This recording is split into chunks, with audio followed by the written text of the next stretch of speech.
पावन नाम किसका? प्रभु का। प्रभु का पावन नाम। जय गुरुदेव। प्रभु का पावन नाम। जय गुरुदेव। प्रभु का पावन नाम। जय गुरुदेव।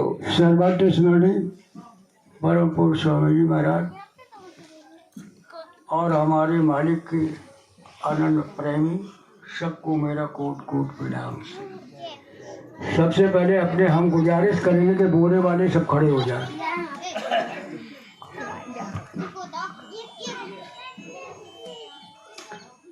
देखो इनको देखो गौर से। क्यों? मालिक ने कहा था, अगर याद हो, कि मेरे बोरे वाले का दर्शन मेरा आधा दर्शन। क्या कहा था? कि मेरे बोरे वाले का दर्शन मेरा आधा दर्शन। बच्चे बैठे। और ये समय जो मालिक ने जो किया है उसके लिए क्या संदेशा दिया था कि बच्चा घबराना नहीं, क्या करना, मैं तुमसे लोभ हो जाऊंगा, लेकिन मैंने तुम्हारे लिए चलते फिरते पेड़ लगा दिए। वो चलते फिरते पेड़ कौन है? बोरे वाले। और इन बोरे वालों की छाया में आ जाना, तुम्हारा काल बाल बाका भी नहीं कर पाएगा। ये मालिक का संदेशा है। बता सुन में। और इनको क्या है अभी समझा नहीं। ये वो हस्ती है कि दुनिया में कोई हस्ती नहीं है। इनके शब्दों से इन्होंने काफिला में यानी जो दृश्य देखा, और ये जो पहने खड़े हैं। अरे एक थोड़ा सा हम बता दें कि बम्बई में कॉन्फ्रेंस थी, इस बोरे को देखकर की नक्शा बदल जाना चाहिए था। तो महात्मा गांधी जी बोल रहे थे क्या कि जरा मेरी तरफ देखो। इतना कहा था और इतने में ही पूरा हिंदुस्तान जग गया था। और हम लोगों के पीछे मालिक क्यों हो गए? केवल यही कि तुमने किया कितना। यहां सब आ जाते हैं, नंगे बैठ जाते हैं। मालिक ने तुमको संपत्ति दी और क्या दिया? वो गहना दिया कि जो हमें नहीं दिया। हमें तो बोरा पहना दिया, और इसलिए क्योंकि तुम बड़े आदमी हो, हम छोटे थे। 1 करोड़ के लिए बोरा का आदेश किया, उसमें नॉमिनेट नहीं किया कि तुम फलाने पहना हो, तुम ठिकाने पहनो को, ये नॉमिनेट नहीं किया। लेकिन 1 करोड़ बोरा के लिए आदेश दे दिया, पहन लिया, लेकिन इन पर बीती क्या। और आज वही मैं देख रहा हूं कि किसी आप तो झप में यानी पहने चले आ रहे लड़के यहाँ, लेकिन ससुराल पहनने की हिम्मत नहीं होगी जो ससुराल जर्किन पहन के पुष्ट चली जाए। हमसे बीत चुकी है। और जो देवियां भी आती हैं वही बात, यहाँ आएंगी और पहनेगी। ये 24 घंटे का आवरण है। बात नहीं समझे? 24 घंटे का आवरण है। और अब हम मेरे लिए, क्योंकि समय का डंडा है, ज्यादा तो बोल नहीं पाऊंगा, समझे बिना बहुत कुछ बताने के लिए मैं आया हूँ। था सोचा था कि कुछ तुमको देखे जाएंगे हम। तो पहले हम एक छोटी सी प्रार्थना बोलेंगे, उसके बाद थोड़ा बोल के वहाँ करना चाहे सर, थोड़ा बहुत हो जा, कोई बात नहीं है। हाँ बस दबा जाओ। तुम्हें देखो ये मालिक सांप कहाँ है? हर घट मेरा सानिया बिरला बूढ़े कोई, और बलिहारी बा घाट की जागत प्रकट। ये कहाँ नहीं है? तो पहली तो तुम्हें आज हम बात एक यही बताई दी। लोग तुमसे पूछते हैं कि बाबा कहाँ है। जिन्होंने मुद्दा मान रखा है, लोग क्या कहते हैं कि बाबा कहाँ है, तो उनसे केवल ही उत्तर देना कि बताओ बाबा है कहाँ। नहीं क्या कहोगे कि तुम हमें वो जगह बता दो जहां मेरा बाबा ना हो। क्यों? उन्होंने ही कहा कि बच्चा जब इस नाम से बुलाओगे, जय गुरुदेव नाम से बुलाओगे, मैं तुम्हें उसी वक्त 3.5 हाथ का भी दूंगा। कहा? तो फिर बताइए किस बात का धोखा। तो अब तुम्हारे लिए उत्तर बन गया। अब तुम्हें नहीं भागना, ना तुम्हें कोई दबोच पाएगा। तो हाँ, घट घट में तेरा जलवा तो सबका सहारा है। घट घट में तेरा जलवा तो सबका सहारा है। हम सबने मेरे गुरुवर बस तुमको पुकारा है। हम सब ने मेरे गुरुवर तुमको पुकारा है। एक बार नहीं तुमको 100 बार पुकारा है। राहों को तेरी मैंने पलकों पे संवारा है। आना है तो आ जाओ, इतना तो ना तरसाओ। जीवन को मैंने अब तक कांटों पे गुजारा है। अब सोचा यही दिल में तुझे मरकर भी पाना है। दीदार हो गर तेरा मुझे मौत गवारा है।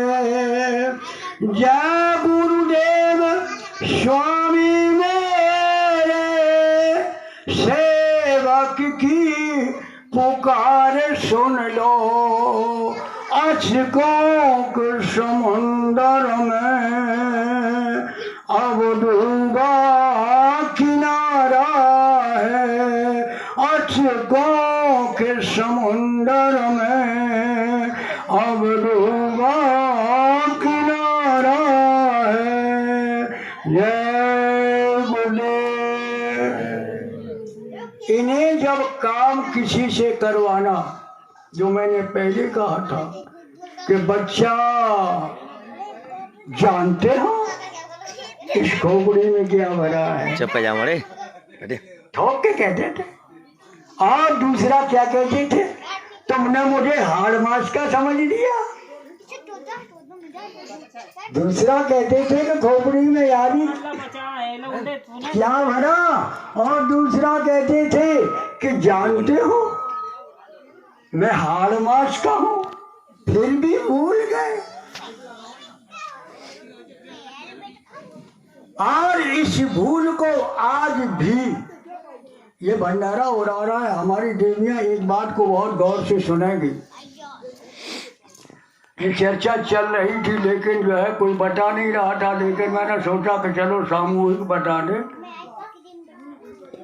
देवियों को एक बीमारी जो 12 साल से शुरू होती है और 55 तक, सब जान गए होंगे, सब पुरुष भी जान गए होंगे। यानी 12 साल से और 55 वर्ष तक चलती है। इसका खेल बड़ा निराला है।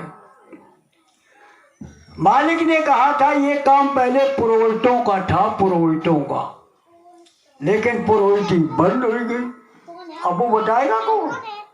तो उसकी यानी लगाम स्वामी जी ने अपने हाथ में ले ली कि क्या करें, जिस काम को जो असली है और वही पीछे जा रहा है। आज ये कोरोना तुम्हारी देन है, कहीं दो समझो। बहुत शांत रहो भैया। जो हमारी देवियां अनसूझी यानी अनसुनी महात्मा विवाद को और हकीकत है।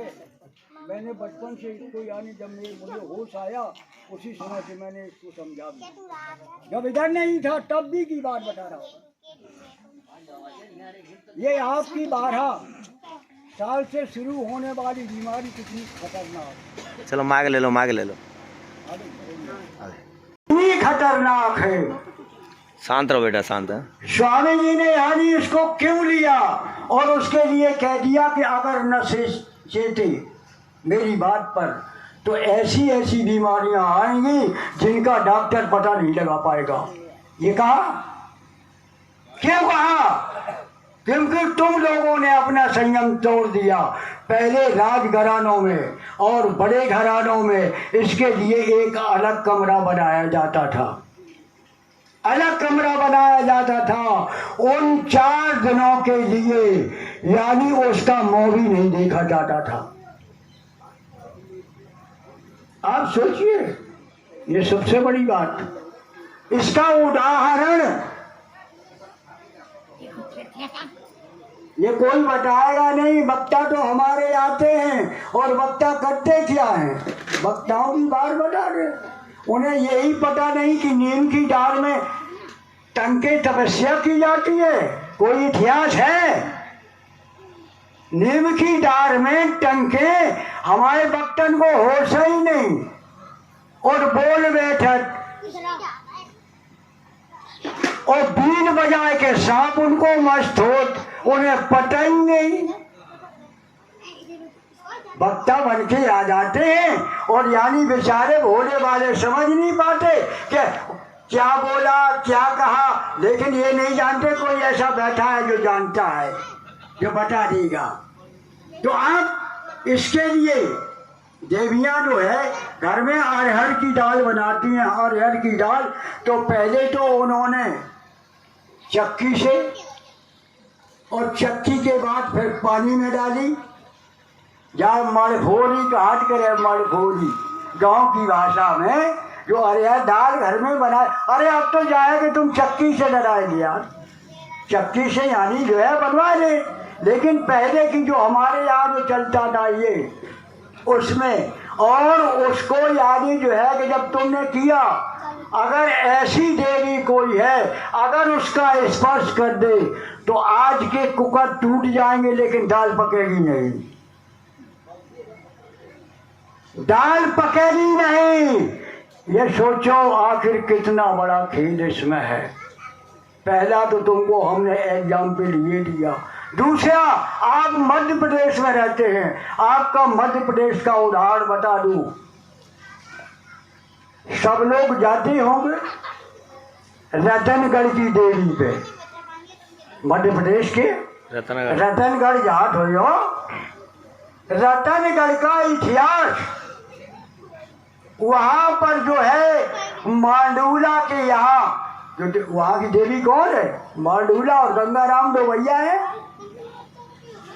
और वो जो है खिल्ली जब चढ़ाई की, वो अमृत कुंड उस धोबी को लालच देकर उसकी देवी का यही कपड़ा उस कुंड में डाला गया, उसको नापाक कर दिया। और फिर बताओ देवियों कि तुम अकेली हिंदुस्तान में हो, इंग्लैंड में तुम हो, अमेरिका में तुम हो, चीन में तुम हो, पाकिस्तान में तुम, लेकिन का उन्हें जब बीमारी नहीं हो बहू को उन्हों को जो हो। ये 4 यानी हर 27वें दिन इसका कोर्स है, 27 का राउंड है 28 मन में। तो अब है ना, अगर जान पाइए तो अब फिर आ जाओ रास्ता में जिन्होंने सुन लिया। घर में ऐसी अवस्था में आप चौका की अधिकारी नहीं होगी, यहाँ तक कि आप छू नहीं सकती किसी को, इतना बड़ा है। इसलिए ये बीमारी आ रही है। एक जगह मैं कार्यक्रम कर रहा था, सब पढ़े लिखे लड़का, MA, BA और कोई PhD वाले बैठे, बोले कि महाराज जब तुमने कहा कह दी या बड़ी भाभी फंस गई मेरी काई, क्या अब हम अकेले 2 जने तो हम रोटी बनाए, तो हमने की जब तुम महीना भर बनाए के लिए खवाए थे, तुम 3 दिन नहीं खवाए पे हो, तुम 4 दिन नहीं खवाए पे हो, आखिरकार तुमने जोड़ा बनाओ है तो काहे के लाने। तो हमारी बात तो ऐसी है। फिर अब इसके बाद ये तो हमने देवियों की बात चलते चलाते में बता दी, देखो क्योंकि कोई वक्ता बताने नहीं आएगा। अब कह रहे हैं कि अब हम लोग नंबर 2 पे लगे, अगर हम जो गलती करें तो फिर हमारे ऊपर डंडा। काहे बाबा जी ने कह दी हम तुमसे एक एक का हिसाब ले लेंगे। अरे भाई एक किस्सा छोटा सा है, मैं बात सुना दूं। एक जंगल में गुरु चेला रहते थे। हुआ क्या, चेला के थोड़े बाल बड़े हो गए तो गुरु जी से बोला कि महाराज मेरे बाल हमारे बड़े बड़े अब जो खजवान लगे। तो उन्होंने कहा कि ठीक है, ये नदी है उसके पार बाजार लगता है, वहाँ नाई आता है, जाओ बनवाया। अब वो बाल बनवाने चला गया, महीना आषाढ़ का था, चक्कर ऐसा है कि खुला हुआ इधर से था उधर से, यानी बाजार में पहुंचा, बाल बनवाए और पानी बरस गया। और इतना पानी बरसा कि छोटी सी नदी, छोटी नदी जल भर उतर आई। वो तमाशा, अब नाव के बगैर उतर नहीं सका। और छोटी नदी में नाव चलाना बहुत टेढ़ा, सवारी वाले की जो भर नहीं है तो लेनी चाहिए। तो उन्होंने कहा ठीक है। जब भर गई नाव और गोभी बैठ गया तो कुछ लोग जो है अशुभ मानते हैं, अगर कोई बाल बनवा के आए बैठ गया अशुभ हो तो अशुभ, तो बाबू अशुभ को सगुन में कैसे बदलोगा, सगुन में ऐसे बदलोगा। तो उनने सोची कछु जाए कर दे। तो एक ने कहा करो अशुभ करने के बाद ठोना मार दो। तो माने दूसरों देखो बाने कह दिया तुमने से यार सगुन कर लो, अब हम क्या करें। तो बाने मारी थप्पड़,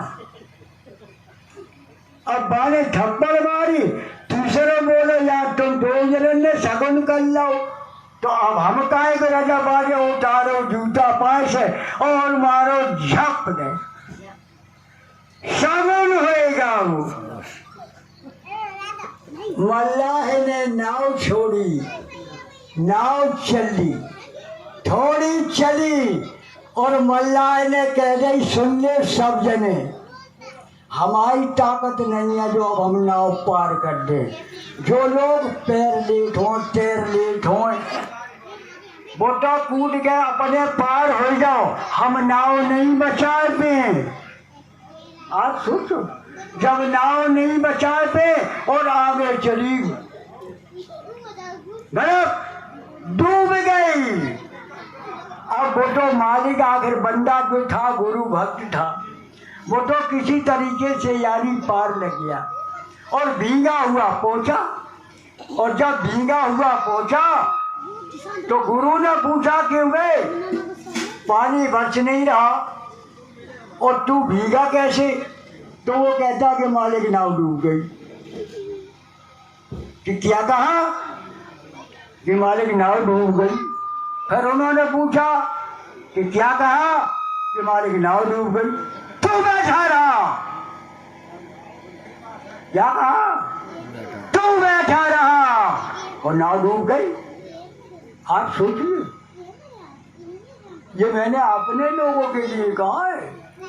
अगर कहीं कुछ होता है तो हिसाब तो इसका हमें देना पड़ेगा। ये हमसे पूछेगी कि तुम्हारे रहते ये कैसे हो गया, या तो तुमने गुस्ताखी की कि तुमने लोगों को बताया नहीं।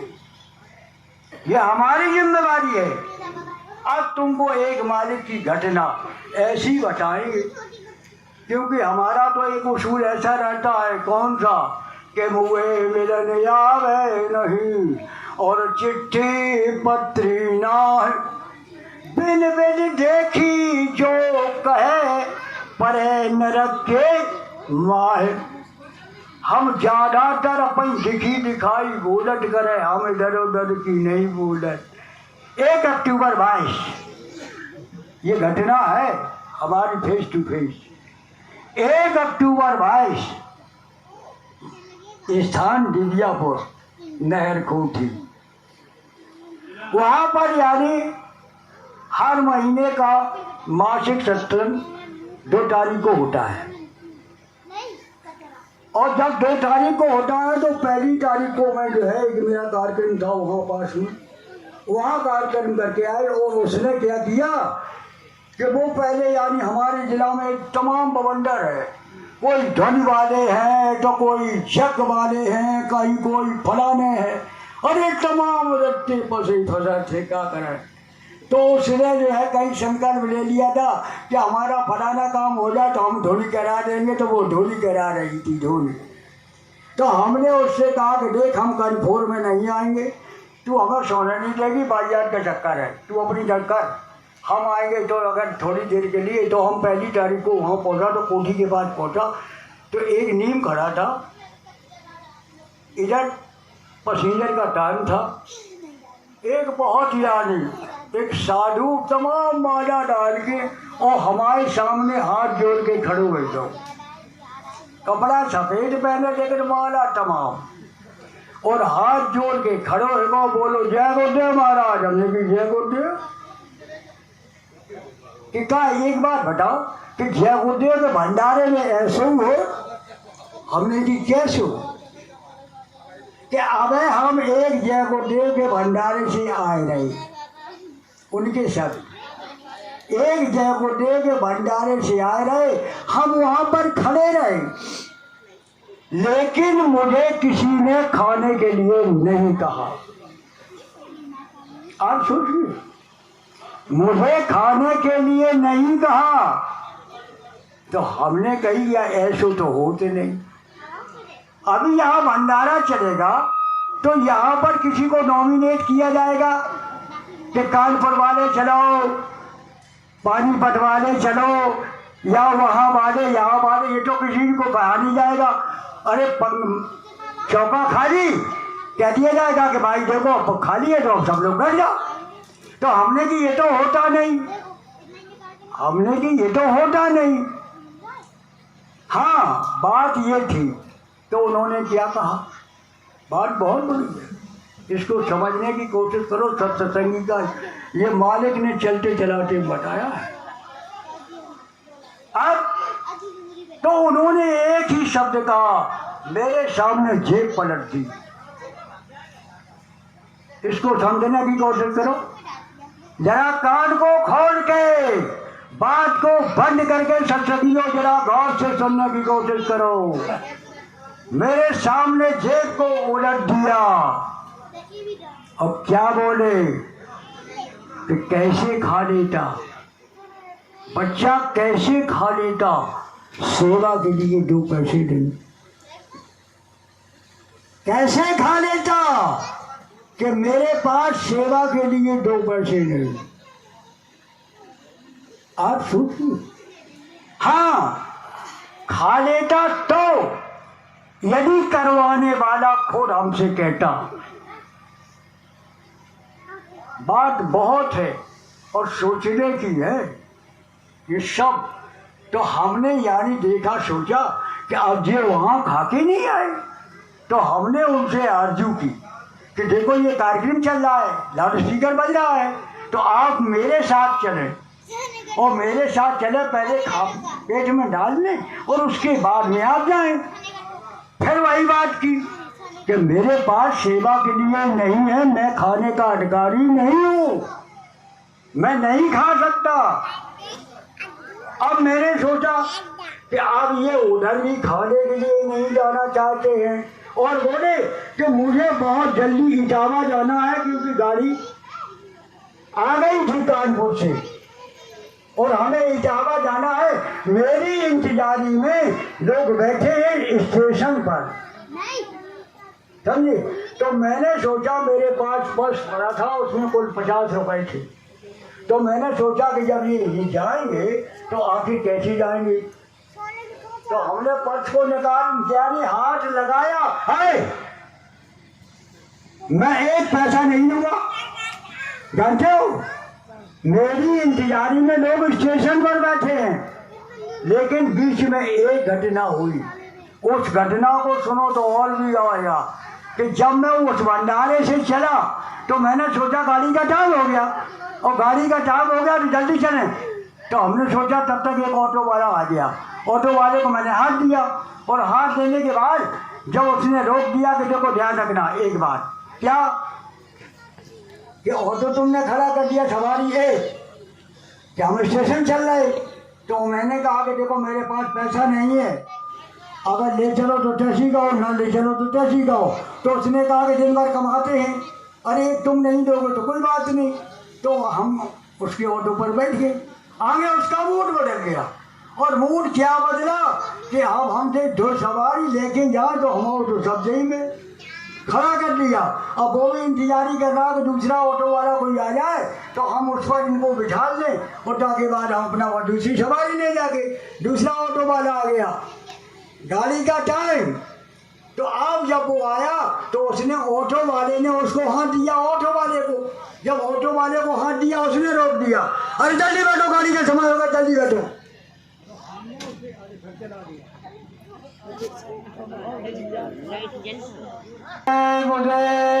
जय गुरुदेव। देखो जागी आदत है, हम जहाँ कहूँ जात जग जरूर करें। यानी काल हमेशा जो है अपने बचाव पक्ष में खड़े होके और वो जरूर जो करिए, समझे नहीं। दूसरी अब तो क्या हुआ, उस ऑटो वाले ने खड़ा कर दिया तो हमने उसको बोल दिया, लेकिन नहीं, उसने सुना, उन्होंने जल्दी बैठो और जल्दी बैठा के चल दिया। और चल दिया तो और रास्ते में उसका मूड बदल गया और उसने ऑटो खड़ा कर दिया। अगर जल्दी चल रहा है तो पैसे निकालो। सबने पैसे निकाल के दे दिए, हमारे पास तो पैसे नहीं थे। वो बोल रहे उनके पास पैसे नहीं थे, उनसे कहा कि पैसे निकालो। कि देख मैंने पहले बोल दिया था कि मेरे पास पैसा नहीं, ले चलो तो दिखाओ। मैं कुछ नहीं जानता, अगर पैसे नहीं तो कुत्ता उतारो। ऑटो वाला उनसे बोल रहा है तो कुत्ता उतारो। तो मैंने उससे कहा कि मैं कुत्ता क्यों उतारूं, मैं कुत्ता क्यों उतारूं। जब मैंने कह दिया तब तक 2 पुलिस के कांस्टेबल आ गए। और जब कांस्टेबल आ गए तो उन्होंने, मैंने जो ये क्या बात है, ऑटो वाले ने कहा कि देखो ये बाबा पैसा नहीं दे रहा है। तो बाबा से क्या नहीं, अरे भाई बेटा ये शरीर ये बस यही है, फिजिकली प्रेजेंट और माइंडली एब्सेंट। हाँ समझ गए। तो अब जब ये हुआ तो क्या किया, उस कांस्टेबल ने मेरे 2 थप्पड़ मार दी। क्या, अरे जब तुम्हारे पास पैसे नहीं थे क्यों मार गए। मैं इधर चल दिया और ऑटो वाले से कहा कि जब तुम्हारे पास गुंजाइश नहीं थी उस राजू के वाला जाओ बगड़ा से, उसको लगा दिया। अब और इतनी घटना के बाद तब ये मेरे पास आए अडल्ट मन में। तो उन्होंने मोटी सी बात बता दी कि कहीं भी जाओ, उसके लिए स्वामी जी ने बोला है कभी भी किसी के भंडारे में जाओ, किसी के भंडारे में कहीं भी 1 किलो आटा और 1 तोला चीनी। सत्संगियों के लिए क्या बोला, 1 किलो आटा और उसी में 1 तोला चीनी और जाके भंडारे में डाल दो। ये नमक क्यों नहीं। देखो एक बात है, कारण है कि स्वामी जी पहले नमक दो जात तो पंडित को, और पंडित जो ना है वो महीना वाले अमावस पूनों वाले, हाँ, लेकिन वे अमावस पूनों वाले करत का हटे, उनकी भैंसिया खाती वे नहीं खाती, अनाज खात, समझ गए। तो अब कारण है, देखो हम बताए को बहुत कचू हटे, लेकिन हमारे पीछे एक समय को डंडा होट करे और हम लोगों से कैडेट करे कि देखो हमारे सामने खुनखुना कबूना बजू, हम अपन तरफ से हमें वक्ता बताए दो करूँ, हम बातें पहले निकल जाए, कोई खास बात तो नहीं, समझ गई। तो इसलिए कुछ नहीं, हमारे और भी भाई हैं। और देखो सर्दी का सीजन है, सर्दी के सीजन में वैसे तो हम आपसे गुजारिश करेंगे, अगर यही कार्यक्रम अगर सड़क के किनारे होता, स्वामी जी ने इस बात के लिए कहा है कि बच्चा हमें इस नाम को हर कान तक पहुंचाना है। हमारा लक्ष्य है इस नाम को जन जन तक पहुंचाना, यानी जन कल्याण और जीव कल्याण 2 होते हैं। जन कल्याण में क्या होगा, जो जय गुरुदेव नाम जिसके कान में पहुंच जाएगा वो 84 से बच जाएगा, मानव शरीर का अधिकारी बन जाएगा। यह है जन कल्याण। और जीव कल्याण जब अब उस पर, यानी जब मानव शरीर मिलेगा तो जिसका ये नाम है उसका काम है उसको पकड़ना, तो फिर यही नाम का नामी और उस जीव को पकड़ लेगा, फिर तुमको मिल जाएगा नाम दान। बात समझ में नहीं आई? तो इसलिए हम सबसे गुजारिश कि इस नाम को यानी हमें जन्नत तक पहुंचाने का अधिकार तो आप ये कुन्ना में हो ही रहो। एक जगह वैसी है, वहाँ कस्बा का भी यहाँ आने के लिए नेट तैयार बैठा है। सवाल तो इस बात का है, वो किसी को जबरदस्ती, अरे तो बाबा जी ने तो कह दिया कि मेरी दवाई वो तुम नहीं खाना चाहते हो, मैं वो डॉक्टर हूँ कि दांती बांधो, मुँह बांधो, हाथ लगाओ और फिर भी हम खिला के मारेंगे। तो ठीक है, काय समय की घंटी बज रही है भैया, तो हम अपन काय सही है ना। हम तो यानी बहुत ही कछु तुम्हें ऐसी बैठा रहे हो, तुम कहूँ नहीं। जय गुरुदेव, जय गुरुदेव। जय गुरु।